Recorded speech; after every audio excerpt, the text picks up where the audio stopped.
Berusahalah hidup damai dengan semua orang dan kejarlah ketulusan, sebab tanpa ketulusan tidak seorang pun akan dibenarkan. Jagalah supaya jangan ada seorang pun menjauhkan diri dari kasih karunia Allah, agar jangan tumbuh akar yang pahit yang menimbulkan permusuhan dan yang mencemarkan banyak orang. Janganlah ada orang yang tidak dicabut atau yang mempunyai nafsu yang rendah seperti Esau, yang menjual hak kesulungannya untuk sepiring makanan. Sebab kamu tahu bahwa kemudian ketika ia hendak menerima berkat itu, ia ditolak, sebab ia tidak beroleh kesempatan untuk memperbaiki kesalahannya, sekalipun ia mencarinya dengan mencucurkan air mata.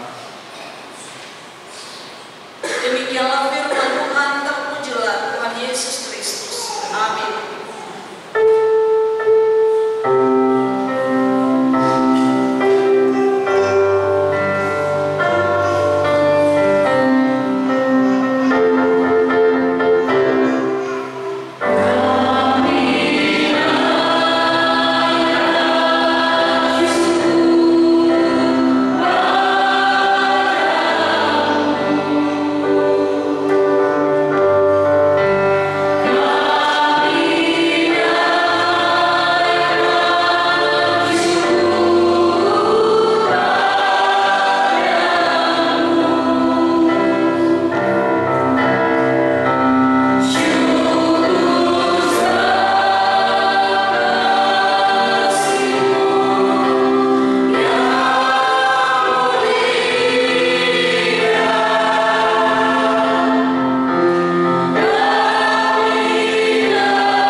Saudara, Bapak Ibu jemaat yang dikasihi oleh Tuhan,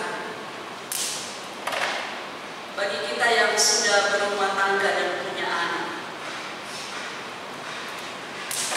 kalau saya tanya, adakah di antara kita yang tidak mengasihi anak-anak kita?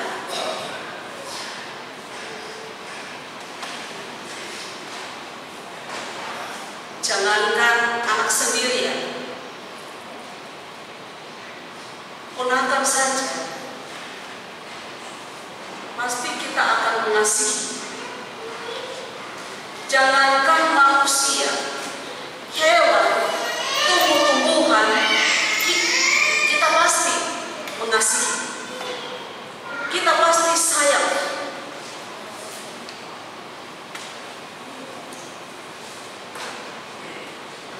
Lalu kepada anak-anak, adakah engkau merasakan sampai pada saat ini orang tuamu tidak mengasihi engkau? Mungkin karena ya kalau kita yang hidup di tahun 70, yang lahir di tahun 70-an ya, contohnya seperti saya itu masih merasakan yang namanya didikan keras orang tua. Masih. Bapak saya dulu, beliau kan guru. Kemudian kalau pas minggu itu adalah tugas sebagai guru piket, kami seminggu itu lebih baik tidak ada jadi pekerjaan di rumah, tapi jangan pernah lambat ke sekolah. SD waktu itu, bayangkan ya SD.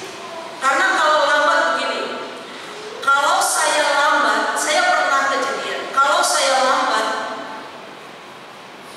terakhir dari teman-teman saya, maka saya akan mendapatkan hukuman yang sama dengan mereka. Itu apa? Salah. Kalau saya terlambat dan di belakang saya masih ada yang terlambat, hukuman saya adalah dipukul. Tapi kalau saya terlambat dan saya orang terakhir yang terlambat, hukuman saya apa? Hormat bendera sampai bersenang. Jam istirahat. Kalau dulu di dalam bersenang. Tidak ada yang berani satu guru pun yang ambil dari hukuman itu atau ayo kamu masuk kelas, tidak ada. Kecuali kepala sekolah. Dan masih banyak contoh didikan orang tua yang mungkin dalam pemikiran sebagai anak, papa saya ini kejam. Saya pernah dilempar dengan kursi.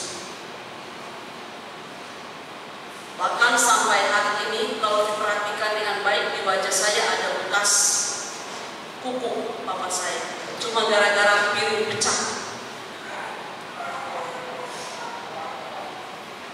Sampai orang tua waktu itu bilang, ya udah kita pergi saja, tinggalkan papa. Saya tidak mengerti apa maksud orang tua memperlakukan saya seperti itu. Waktu itu di usia SD, SMP. Bahkan sampai saya kuliah, saya pun tidak diberikan kemudahan oleh orang tua. Saya harus di jemaat-jemaat menjual, bukan masih kaset ya, khotbah-khotbah, menjual buku-buku tulis yang gambar-gambarnya Tuhan Yesus. Itu saya jual supaya saya punya uang. Kira-kira kalau bapak saya memudahkan semua keinginan saya, mungkin saya tidak akan pernah bisa menyelesaikan pendidikan sebagai S1 teologi.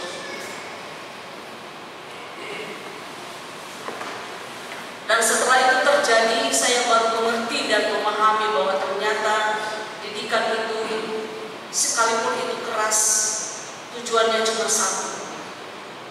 Ini banyak anak muda di sini, pemuda-pemudi gereja. Kalau orang tuamu memarahi engkau, mungkin dia pernah mencabut engkau. Bukan berarti dia tidak sayang, justru dia sangat menyayangimu. Supaya apa? Supaya hidup kita ini jadi lebih baik, punya masa depan yang lebih baik.